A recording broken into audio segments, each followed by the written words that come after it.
हर माँ बाप के दिल में एक सपना पलता है, अपनी बेटी को हंसते खेलते देखना और एक दिन उसे अपने आंगन से विदा करना। बचपन से ही उसकी हर हंसी, हर कदम उस दिन की तैयारी होती है जिस दिन उसकी डोली सजेगी।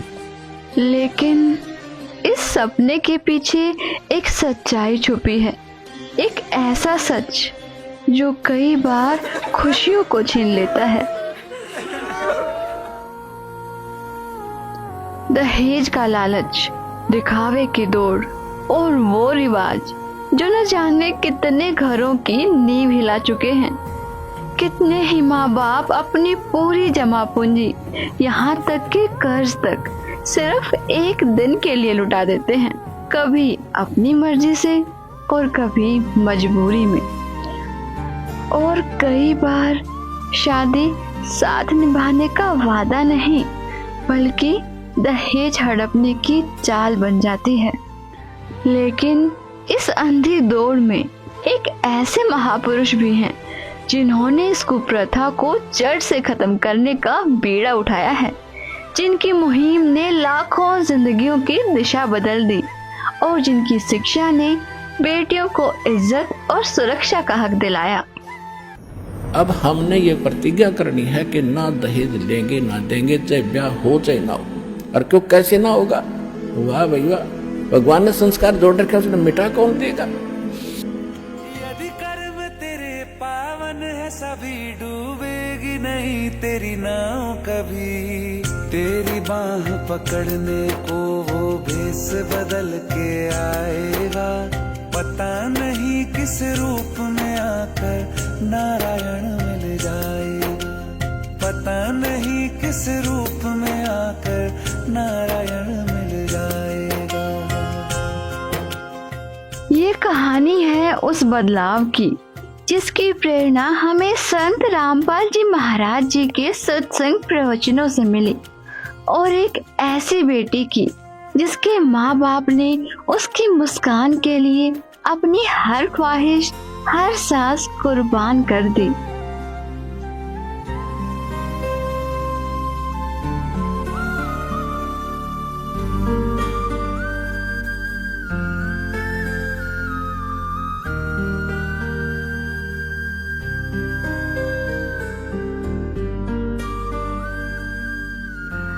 मेरी माँ अक्सर बताती थी, उस रात सब इंतजार कर रहे थे। पिता दुकान जल्दी बंद करके लौटे थे, दादी लगातार मन्नतें मांग रही थी, सबकी निगाहें एक ही उम्मीद पर टिकी थी।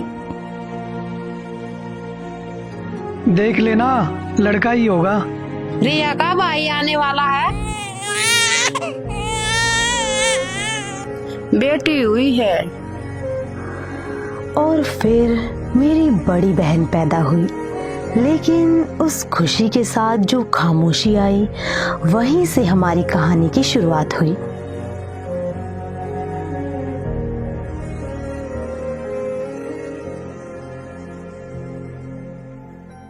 देख भगवान, आपकी बार तो पोता ही देना।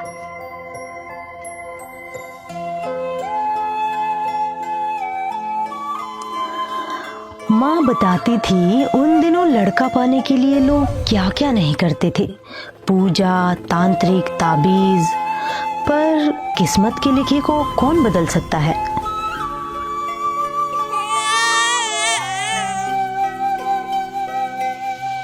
लड़की हुई है।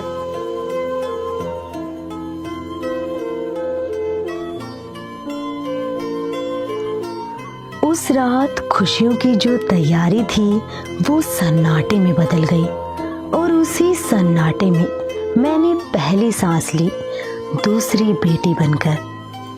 अब बेटी ने तो हम संतान भी नहीं मानते थे, ऐसी ऐसी अनजान सोच बना दी हमारी। पुण्यात्मा, बेटा और बेटी में कोई अंतर नहीं, संस्कार आपको मिलेंगे चाहे कितने पैर पीट लो। देखना भाई साहब, मेरा तो लड़का ही होगा।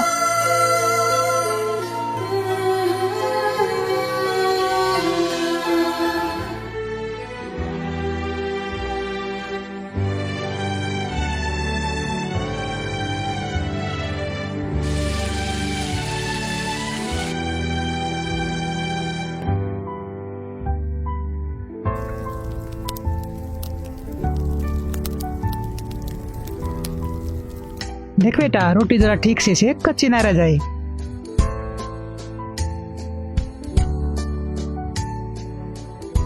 अपेक्षा, जा बेटा अपने पापा को पानी दे के आ।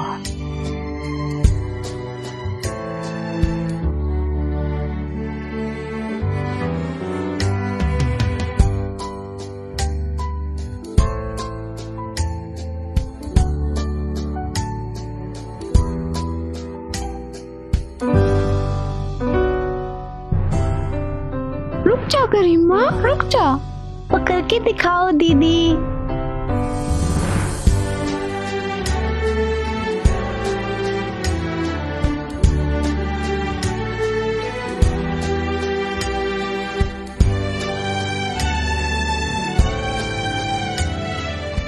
अपना ख्याल रखना, ज्यादा इधर उधर किसी से बात मत करना, और हाँ, खाना टाइम से खा लेना। हाँ हाँ दीदी, पता है मुझे।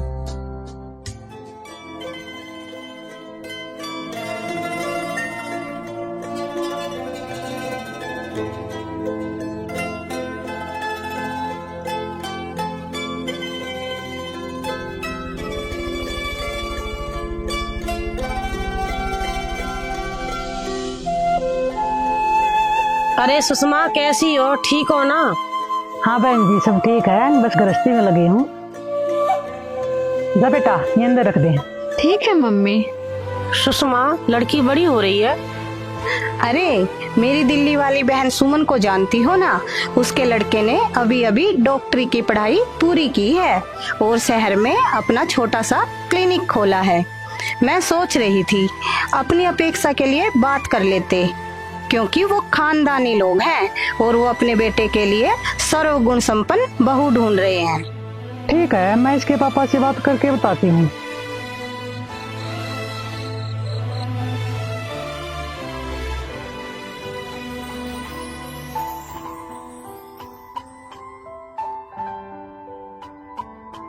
आज आने में बड़ी देरी कर दी आपने।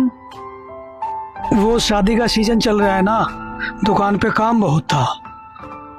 गरिमा और अपेक्षा कहाँ हैं? सो गई हैं दोनों। अपेक्षा की तबीयत ठीक नहीं थी और गरिमा के ऑफिस में ज्यादा काम था, थक कर सो गई। वो साहिल की मम्मी मिली थी आज, अपेक्षा के रिश्ते के लिए बोल रही थी। अच्छा, लड़का डॉक्टर है। डॉक्टर है तो दहेज भी अच्छा ही देना पड़ेगा। पर हम इतना करेंगे कहाँ से? दूसरी बेटी भी तो है। बेटी खुश रहनी चाहिए, कुछ ना कुछ तो कर ही लेंगे।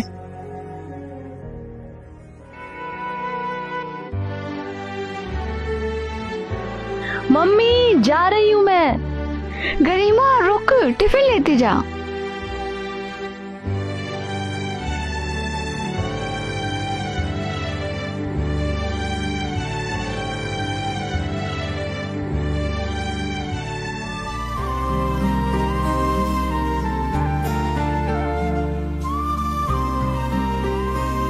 हे पलक, कैसी है तू? अच्छा, तू ठीक है? पलक, एक बात पूछूं तुझसे? हाँ बोल। घर पे सब ठीक है ना? शादी के बाद तू बड़ी परेशान सी रहने लगी है। अरे नहीं यार, सब ठीक है। बता ना पलक, तू कुछ तो छुपा रही है।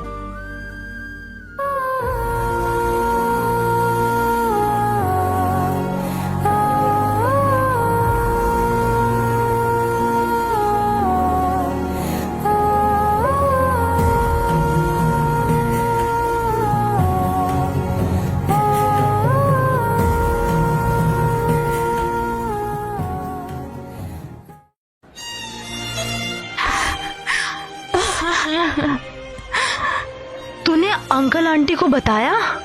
नहीं गरिमा, तू जानती है ना मम्मी पापा मुझसे कितना प्यार करते हैं। मेरी खुशी में ही उनकी खुशी है। अगर उन्हें ये सब पता चलेगा तो उनको बहुत तकलीफ होगी। अच्छा पलक, मुझे ये समझ नहीं आ रहा तुम ये सब क्यों सहन कर रही हो? अरे तुम इतनी पढ़ी लिखी हो, जॉब करती हो, तो क्यों बर्दाश्त कर रही हो ये सब? बस इसी उम्मीद में कि शायद आने वाला वक्त अच्छा होगा। मैं आशा करती हूँ कि ऐसा ही हो।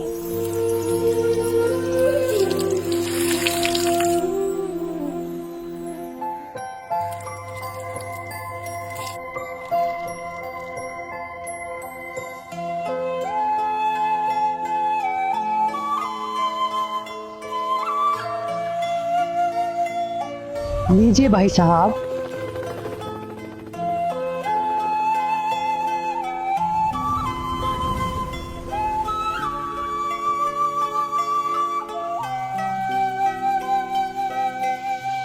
नहीं नहीं बहन जी, बस।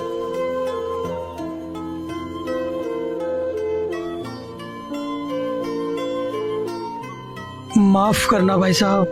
ये क्या बात हुई भाई साहब? आप तो अभी से इंतजार करवाने लग गए लड़के वालों को। गलती हो गई जी। राम जी की कृपा से दुकान पर सुबह सुबह ही ग्राहकों की भीड़ लग जाती है। अपेक्षा चाय ले आ बेटा।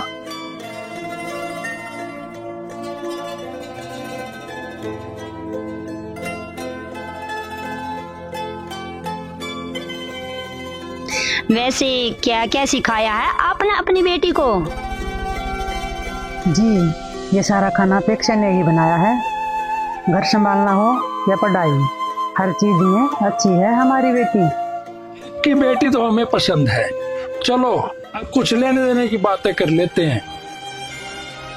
आखिर आपकी बेटी के लिए तो मांग रहे हैं। हम अपनी हैसियत से ज्यादा ही देने की कोशिश करेंगे। तो चलिए भाई साहब, फिर शादी की तैयारियां शुरू कीजिए।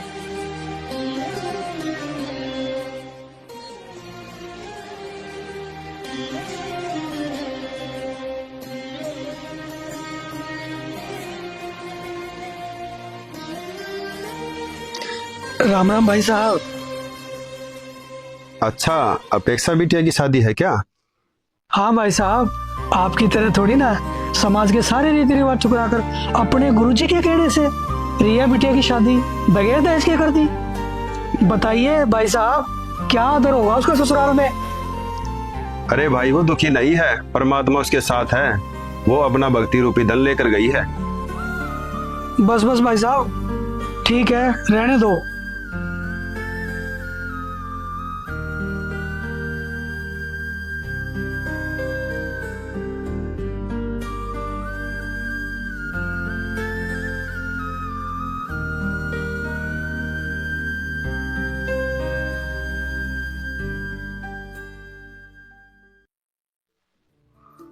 विवाह की तैयारियां आज से ही शुरू कर दो और वर्मा जी के यहाँ चले जाओ।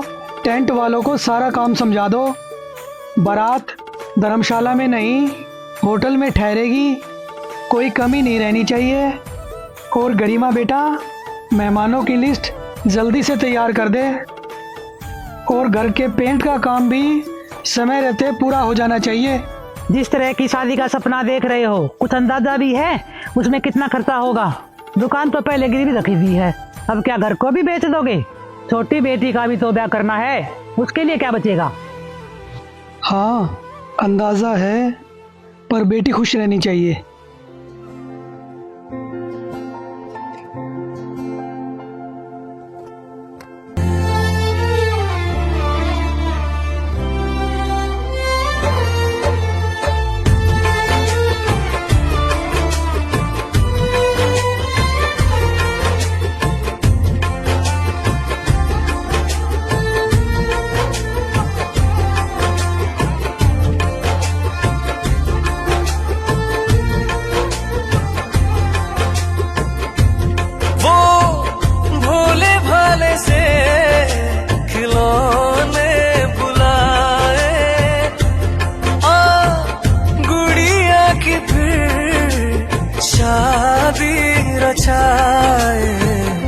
बचपन की बातें यादों में आए, बेफिक्रियों के मौसम बताए। मेहंदी लगी थी, दुल्हन सजी थी, मेहंदी लगेगी, दुल्हन सजेगी।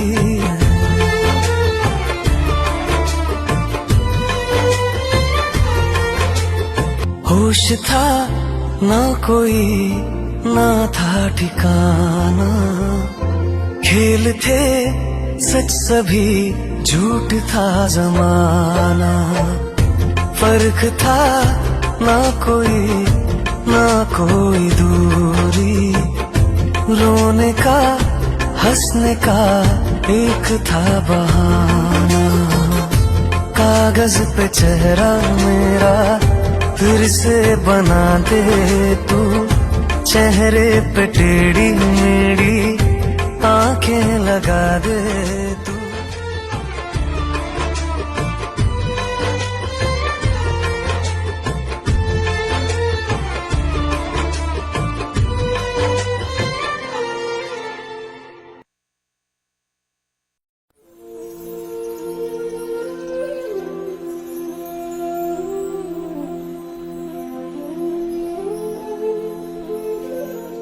ये साड़ी दी है तेरी माँ ने, ये साड़ी, इतना हल्का हार, ये तो फूंक मारते ही उड़ जाएगा। भूखे घर की यही सिखाया है तेरे माँ बाप ने।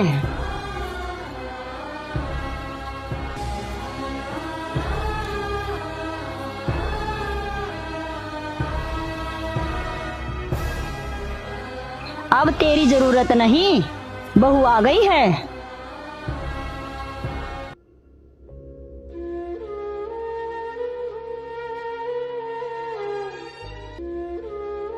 माँ, वैसे भाभी है तो सुंदर। शक्ल को डाल चूल्हे में, तू ये देख असली है या नकली। माँ जी, ये मेरी माँ के गहने हैं। बस यही गहने दिए तेरी माँ ने? नहीं माँ जी, और भी गहने लिए हैं।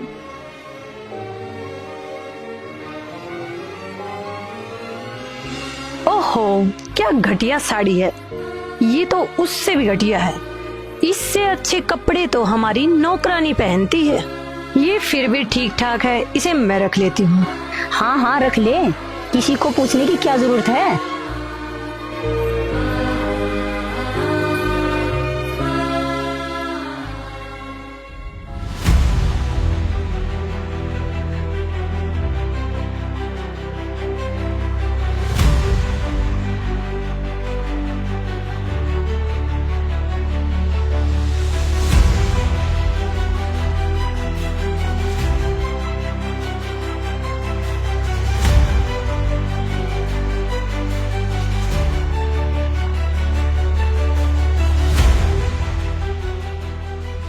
मैं तुझ पर कितनी आस लगाकर बैठी थी।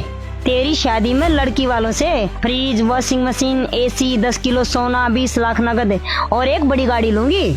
लेकिन हाय हाय, मेरी तो किस्मत ही फूटी है जो ऐसे भूखे घर की बहू मिली।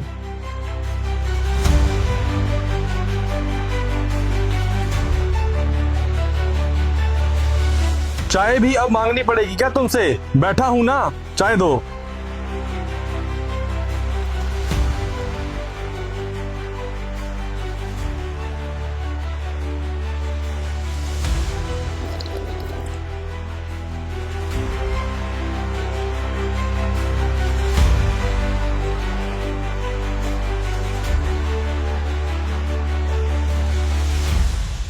अच्छा सुन, अपने बाप को फोन कर और उनसे बोल 5 लाख रुपए चाहिए 2 दिन में। 5 लाख, सुना तुमने?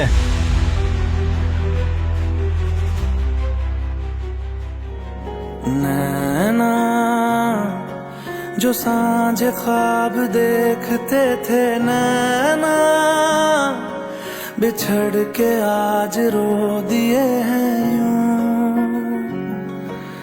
नैना जो मिल के रात जागते थे, नैना शहर में पल के मीचते हैं यूं। जुदा हुए कदम जिन्होंने ली थी ये कसम, मिलके चलेंगे हरदम, अब बांटते हैं ये गम। भीगे नैना जो खिड़कियों से झांकते थे नैना, घुटन में बंद हो गए हैं यूं।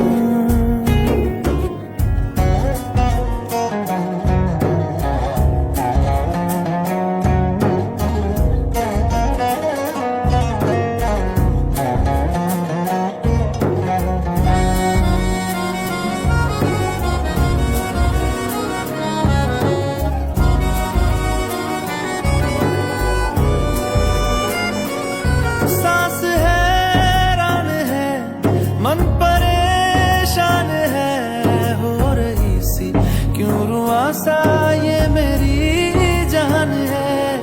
क्यों निराशा से है आस हारी हुई, क्यों सवालों का उठा सा दिल में तूफान है। नैना थे आसमान के सितारे, नैना ग्रहण में आज टूटते हैं यूं। नैना कभी जो धूप सेकते थे, नैना ठहर के छाँव ढूंढते हैं यूं। आप सब ऐसा क्यों कर रहे हो मेरे साथ? मेरे पापा कहाँ से लाएंगे इतना सब? तेरी इतनी हिम्मत कि तू पैसे नहीं लाएगी अपने बाप के यहाँ से? चलेंगे हरदम, अब बांटते हैं ये गम। भीगे नैना जो सांझे ख्वाब देखते थे, नैना बिछड़ के आज रो दिए हैं।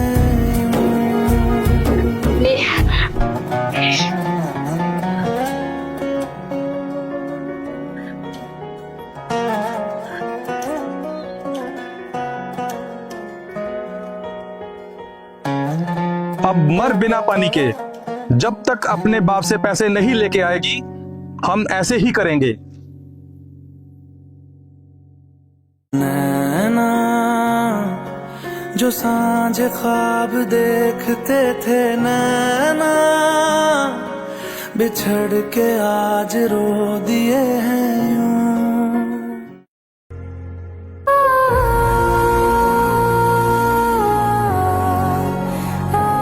उठ महारानी उठ, काम तेरा बाप करेगा, चल काम कर।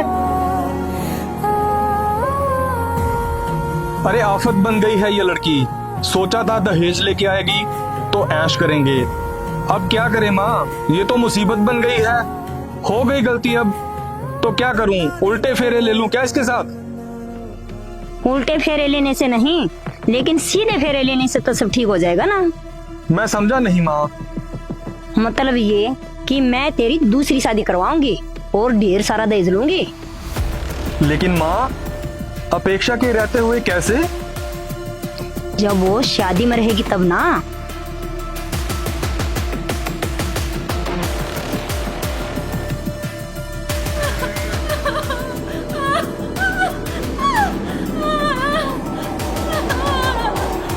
बिटिया, ससुराल में सबका दिल जीतना, लड़ झगड़ कर रूठ कर कभी वापस मत आना। बेटा, कुछ भी करने से पहले समाज में मेरी इज्जत का ख्याल रखना। देख, तेरी छोटी बहन भी है, नहीं तो कौन थामेगा उसका हाथ? तेरा एक गलत कदम उसकी जिंदगी बर्बाद कर देगा।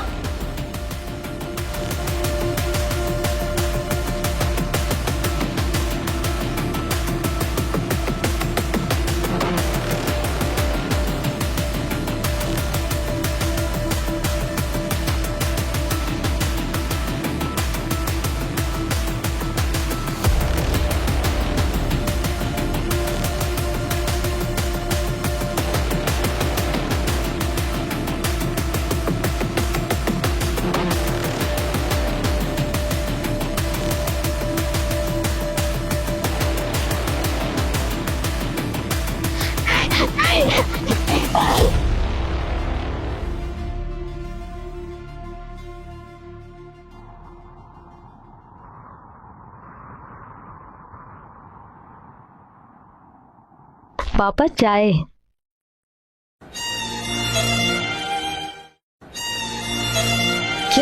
क्या हुआ पापा?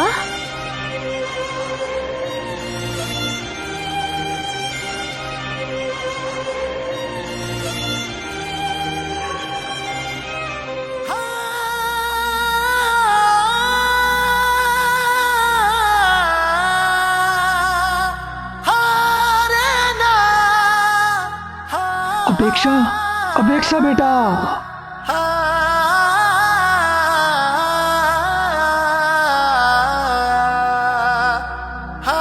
खाना नहीं बनाती थी बहन जी, घर नहीं संभालती थी आपका, क्यों मार दिया इसे?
झांझर डाले मेहंदी लगाई, फूलों वाली झालर से डोली सजाई, लाडो तुझको होना तो था पराई, जाते जाते आंखों में आंसू ले आई,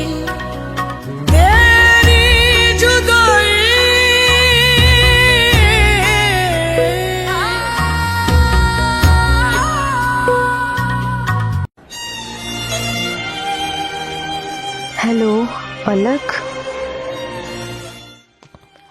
पर आंटी कैसे?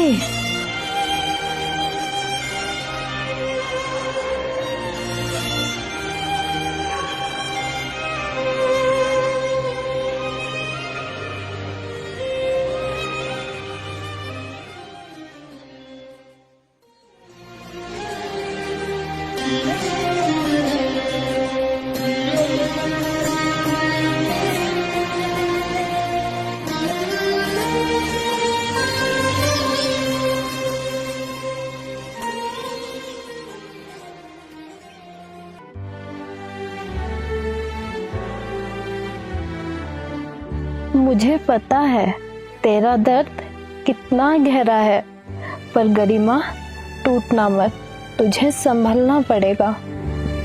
दीदी, हमें लगता था दहेज तो दे ही दिया है, अब उन्हें खुश रखेंगे, पर देखो उन्होंने अपेक्षा दीदी के साथ क्या किया।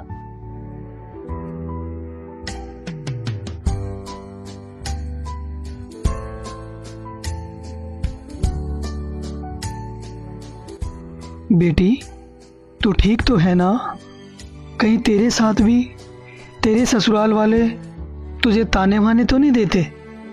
क्योंकि तेरे पापा ने तो दहेज ही नहीं दिया था। नहीं चाचा जी, वहाँ कोई ताने नहीं मारता, वो मुझे बहू नहीं बेटी बनाकर रखते हैं। वो रिश्ता सौदे का नहीं भरोसे का है। वहाँ किसी ने मुझसे कुछ नहीं मांगा, उल्टा मेरी खुशी को अपनी जिम्मेदारी माना। मुझे माफ कर दो भाई साहब, मैंने आपको बहुत बुरा भला कहा। सोचा दहेज ही बेटी की ढाल है, वही उसे ससुराल में सम्मान दिलाएगा, लेकिन दहेज देकर भी मैंने अपनी अपेक्षा को खो दिया। पलक, अपेक्षा दीदी दोनों दहेज के लालचियों की शिकार बनी। मैंने सोचा था नौकरी करूंगी, पैसे कमाऊंगी, सब सही होगा। अब समझ आया ये तो ऐसा लालच है जो कभी खत्म नहीं होता। गरिमा, बदलाव पैसे से नहीं सोच से आता है। मैंने वहां जाकर देखा सम्मान का रिश्ता कैसा होता है। जब शादी दिखावे से नहीं भरोसे से परमात्मा को साक्षी मानकर होती है, तब पैसों का दहेज नहीं, सद्भक्ति का दहेज बेटी के साथ जाता है। तब बेटी रोती नहीं, खिलखिलाती है। जीवन की सारी आपत्तियों से परमात्मा रक्षा करते हैं। तो परमात्मा की शरण में आने के बाद वही विवाह आज आप देख रहे हो, उस परमेश्वर की कृपा से परमात्मा ने हमारा ज्ञान हटा दिया। यहाँ पर बच्चों का विवाह करा दिया जाता है और 5-7 भगत उनके रिश्तेदार आते हैं, घर वाले, और यहाँ आश्रम में उनका 10 रुपए खर्च नहीं होता। सिंपल रोटी जो रोज हम बनाते हैं वही खाएंगे। ये ड्रामाबाजी हमने नहीं करनी। बच्चों का संयोग परमात्मा जोड़ता है। हमारे इस नाटकबाजी से विवाह नहीं होता। विवाह तो मालिक ने कर रखा होता है और वचन से बच्चे एक दूसरे से जोड़े जाते हैं।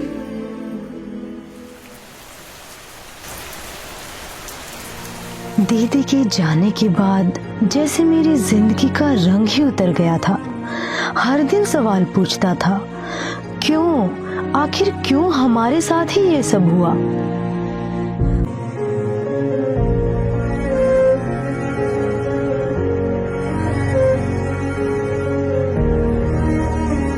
मैंने सोचा, अगर दुनिया में भगवान है तो उन्होंने हमारी रक्षा क्यों नहीं की, या फिर क्या मैं उन्हें पहचान ही नहीं पाई।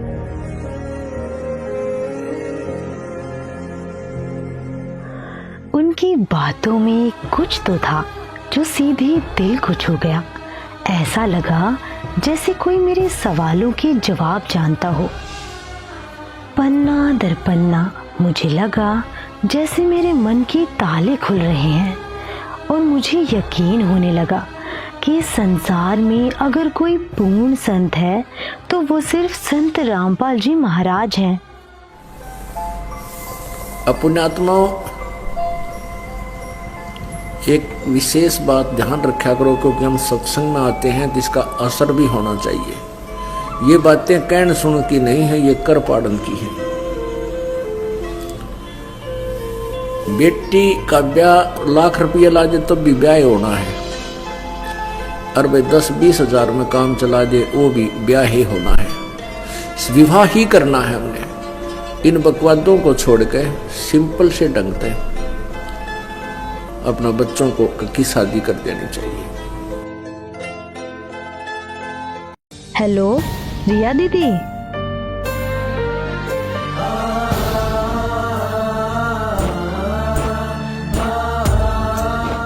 पापा, मम्मी, आज मैंने संत रामपाल जी महाराज जी से नाम दीक्षा ले ली है। तूने उससे नाम ले लिया? ये सब इतना आसान नहीं था। पहले मुझे भी लगता था कि सुख तो पैसा, शोहरत और दिखावे में है, लेकिन अब समझ आया असली सुख तो सिर्फ परमात्मा की शरण में है। जैसे मेरे मन के ताले खुले, वैसे ही मम्मी पापा के भी खुल गए और आखिरकार उन्होंने भी सच को पहचान ही लिया। भाई साहब, गरिमा बिटिया की रमैनी है। परमात्मा ने बड़ी दया की कि तुम समझ गए भाई। काश ये मैंने समय रहते समझा होता।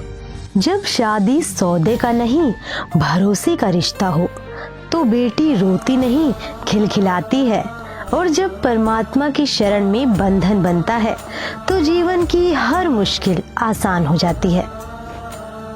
कभी औरत को पति की चिता पर जला दिया जाता था, आज तो पति ही जिंदा जला देता है अपनी पत्नी को।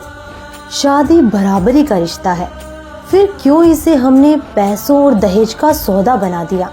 हर दिन कितनी बेटियां जलती हैं, कितनी जहर पीती हैं, कितनी ही डरते डरते अपनी जिंदगी हार जाती हैं, और हम सब चुप खड़े बस देखते रहते हैं।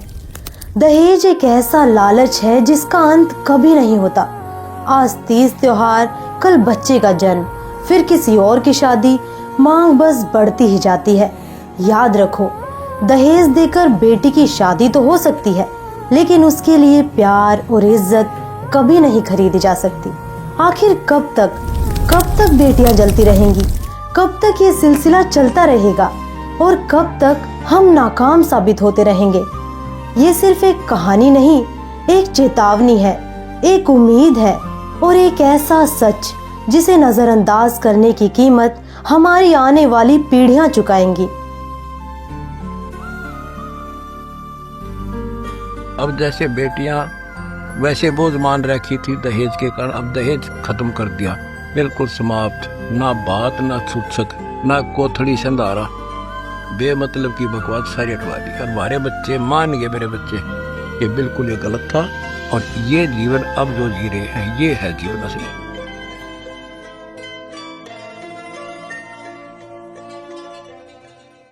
ओ पालनहारे निर्गुण नारे, निर्गुण नारे,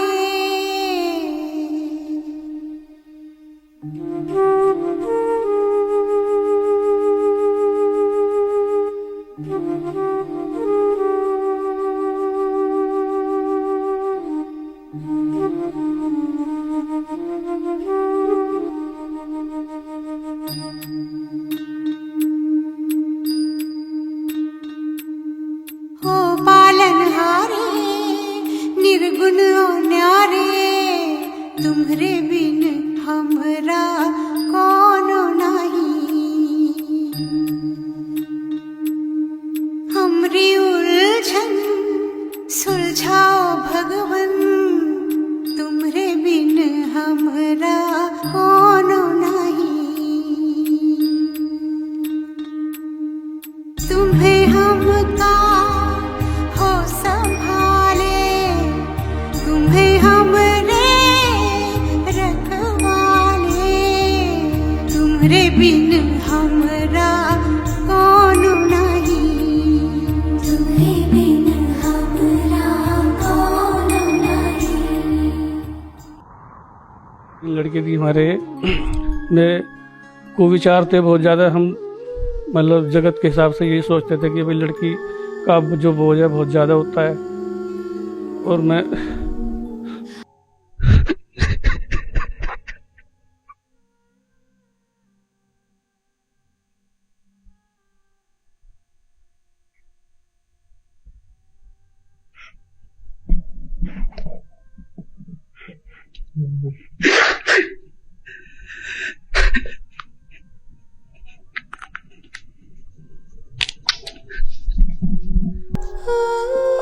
सर्दी में गरीब आदमी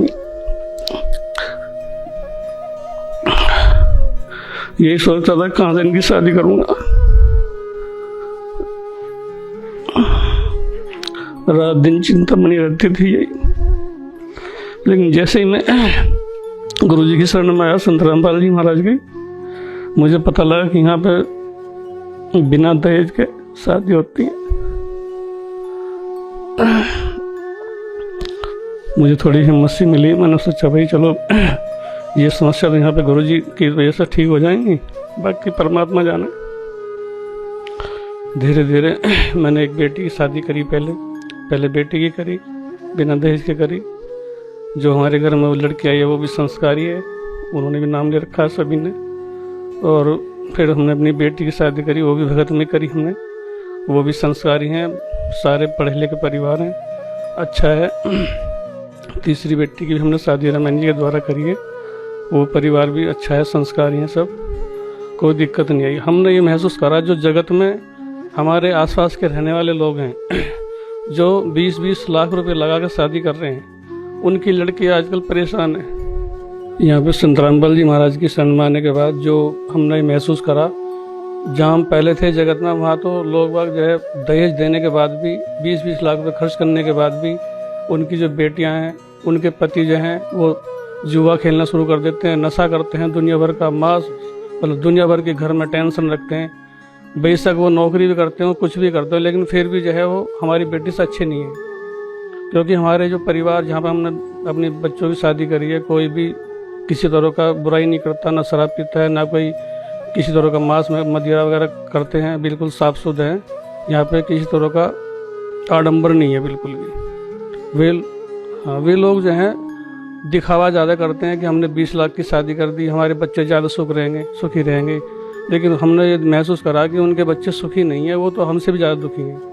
गुरुजी ने बताया कि जो दहेज ले रहे हैं या दे रहे हैं वो तो उनके संस्कार बढ़ रहे हैं एक दूसरे के जय, वो हमारे यहाँ ख़त्म हो रहे हैं। परमात्मा की भक्ति से हमें पता लगा कि ये जो संस्कार हैं ये हमें यहीं ख़त्म करने हैं, हमें जोड़ने नहीं है। संत रामपाल जी महाराज की शरण में आने के बाद मैं मतलब इतना एहसान मानूंगा गुरुजी का मरते दम तक, क्योंकि जो पहले परेशानी थी उनको उसमें मैं इतना परेशान था कि मैं आत्महत्या तक की भी बात सोचता था दिमाग में कि मतलब जो है मैं अगर ये सुधार नहीं हुआ तो मैं ऐसे कर लूँगा, मैं कभी सभी बच्चों को जहर दे दूँगा या कभी मतलब निकल के चला जाऊँगा, इस तरह की बात दिमाग में आती थी। आज मैं सुखी हूँ। मैं ये कहना चाहूँगा जगत के लोगों को कि आप लोग भी जय संत रामपाल जी महाराज जी की शरण में आके उनके सत्संग को सुने और उनके जो है विचार को सुनकर आप भी नाम दीक्षा लेवें। आज के टाइम में दहेज को इतना बड़ा महाअभिशाप माना जाता है, जिसकी वजह से मतलब बेटियों को भी पेट में अगर पता चल जाए ना कि बेटी है कोख में, तो बेटी को कोख में मार दिया जाता है। आखिर क्यों ऐसे करते हैं? अगर पता भी चल जाए कि बेटी हुई है, अगर फिर पैदा होने के बाद भी बेटियों को कूड़े के ढेर पे फेंक देंगे। पहले तो पेट में मरवा देंगे, अगर वो बच भी जाती है तो फिर उसको कूड़े के ढेर पे फेंकवा देते हैं बेटियों को। आखिर ऐसा क्यों करते हैं और ये कब तक चलेगा ऐसा? अगर बेटी बड़ी भी हो जाती फिर भी उसको मतलब बोझ समझते हैं उस बेटी को भी कि हम इतना दहेज कहाँ से देंगे बेटियों को। एक बाप से पूछो कि वो बाप कैसे इतना मतलब दहेज इकट्ठा करेगा, कर्जा करेगा, उसको बोझ लगती है वो बेटी। और हमारे पड़ोस में एक व्यक्ति है, उस व्यक्ति मतलब आप बीता उसका, हमने अपनी आंखों से प्रूफ देखा है उसका व्यक्ति का, मतलब उसको टीबी हो गई उस इंसान को। और टीबी होने के बाद वो इंसान मतलब उसके छोटे बच्चे थे, मतलब इतने भी छोटे नहीं थे, मतलब उसकी 2 बेटियां थी और बेटियों को लेकर वो इंसान मतलब एक बाइक पे रख के मतलब बाइक पे बैठा के लेके गया बेटियों को। और वो उस इंसान ने नहर में उन बेटियों के साथ वो बेटियों को पहले गिराया उसने, फिर वो उस मतलब वो खुद भी नदी में गिर गया, मतलब बेटियां भी मर गई और वो खुद भी मर गया। मतलब दहेज की वजह से मतलब आत्महत्या तक करनी पड़ती है आज के समाज में दुनिया को। और हमारे गुरुजी संत रामपाल जी महाराज जी ने इतना बड़ा उपकार किया इस दुनिया पर, इस मतलब पूरे विश्व में संत रामपाल जी महाराज जी ने दहेज प्रथा को बिल्कुल जड़ से खत्म किया।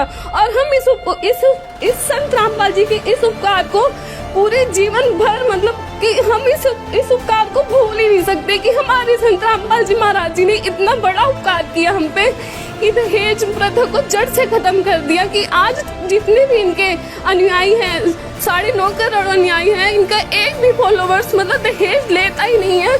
आप भले जाकर आप चेक भी कर सकते हो इनके फॉलोवर्स को कि कोई भी दहेज नहीं लेते। और इनके जो फॉलोवर्स हैं ना तो नशा करते हैं, एक कहते हैं ना सोने की चिड़िया कहते हैं, जैसे संत रामपाल जी महाराज जी ने आज वो समय ला के खड़ा कर दिया कि ये स्वच्छ समाज तैयार किया हमारे गुरुजी ने। मैं संत रामपाल जी महाराज जी को कोटि कोटि दंडवत प्रणाम करती हूँ। गुरुजी की वजह से, संत रामपाल जी महाराज जी की वजह से आज मैं भी एक महिला हूँ, मैं समझ सकती हूँ कि हाँ दहेज क्या होता है और इसकी वजह से कितना पीड़ित होना पड़ता है एक माँ बाप को भी कि वो बोझ बन के रह जाती हैं बेटियाँ। और हमारे संत रामपाल जी महाराज जी ने बिल्कुल जड़ से खत्म कर दी इन चीजों को। हमारे घर में भी बेटियां हैं मतलब हम मतलब इतना टेंशन फ्री हो गए कि अब हमें बिल्कुल दहेज नहीं देना और अच्छे घर में जाएंगी, संस्कारी घरों में जाएंगी हमारी बेटियां। हमें ये भी टेंशन नहीं कि हाँ लड़का कैसा मिलेगा, क्योंकि इनके जो फॉलोवर्स हैं वो किसी भी नशा या किसी चीज को मतलब गलत चीज को हाथ नहीं लगाते, ना नशाखोरी करते हैं, ना दहेज लेते हैं और ना ही ये रिश्वतखोरी करते हैं। इनके शिष्य जितने भी हैं, संत रामपाल जी महाराज जी मतलब ऐसा समाज तैयार कर रहे हैं ना जो कि विश्व में कोई कर ही नहीं सकता।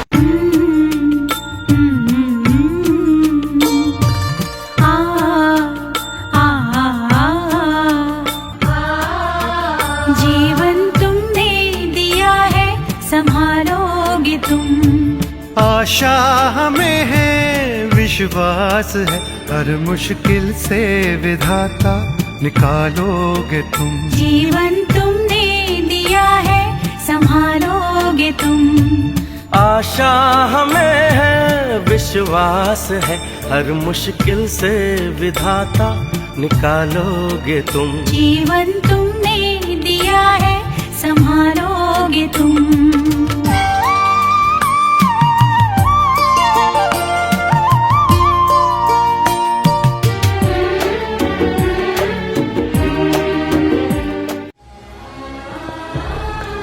मेरी बहन अपेक्षा तो चली गई। वो हंसी जो हमारे घर की जान थी, दहेज की आग में जलकर राख हो गई। मैंने अपनी आंखों से देखा है कैसे दिखावे और लालच ने एक पूरे परिवार की सांसें छीन ली। लेकिन मैंने ये भी देखा है कि बदलाव मुमकिन है अगर हम सही रास्ता चुने। संत रामपाल जी महाराज जी ने हमें वो विधि बताई है जिससे बेटी का मान बढ़ेगा और बेटा रिश्ते का असली अर्थ समझेगा। फेरों के स्थान पर बोली जाने वाली 17 मिनट की असुर निकंदन रामायणी, जो करोड़ गायत्री मंत्रों से भी उत्तम तथा लाभदायक है, जिसमें विश्व के सर्व देवी देव और पूर्ण परमात्मा का आह्वान तथा स्तुति प्रार्थना होती है, जिस कारण से सर्व शक्तियाँ उस विवाह वाले जोड़े की सदा रक्षा तथा सहायता करते हैं। इससे बेटी बची रहेगी, जीने की राह सुगम हो जाएगी और माँ बाप डर के साए में नहीं, गर्व के साथ अपनी बेटी को विदा करेंगे। मेरी बहन तो लौट कर नहीं आएगी, लेकिन आपकी बहन, आपकी बेटी, आपकी भांजी अब भी बच सकती है। दहेज मिटाओ, सद्भक्ति अपनाओ, हर बेटी का भविष्य बचाओ, क्योंकि बेटी कोई बोझ नहीं, वो तो घर की रोशनी है। और लड़की इसी कारण से हमारे लिए बोझ बन गई। एक गऊ जैसी आत्मा होती है बेटी की। हमने खूब देखा है, बेटा और बेटी रोटी खा रही है, माता पिता कोई बोलता है बेटे को एक वो काम कर, वैसे भी कहा ये काम करिए, बेटा तो कहेगा को नहीं करता। और बेटी रोटी खा रही होगी ना, खाना छोड़कर उठ कर चल पड़ेगी उस काम को करके आओगी। अब ये हमें बोझ क्यों बनाई? अपने ड्रामाबाजी से, अपनी बकवादों से, दहेज के कारण। तो इस प्रकार हमने इस हर तरह की जो बुराई हमारे समाज में घर कर गई, इसको भी आपने बहुत गहराई से सोच कर एक मर्यादा मार के उद्देश्य से नहीं कि मैंने कह दिया आपने शुरू कर दिया, नहीं, ये नियम ना समझना, ये आवश्यकता समझना।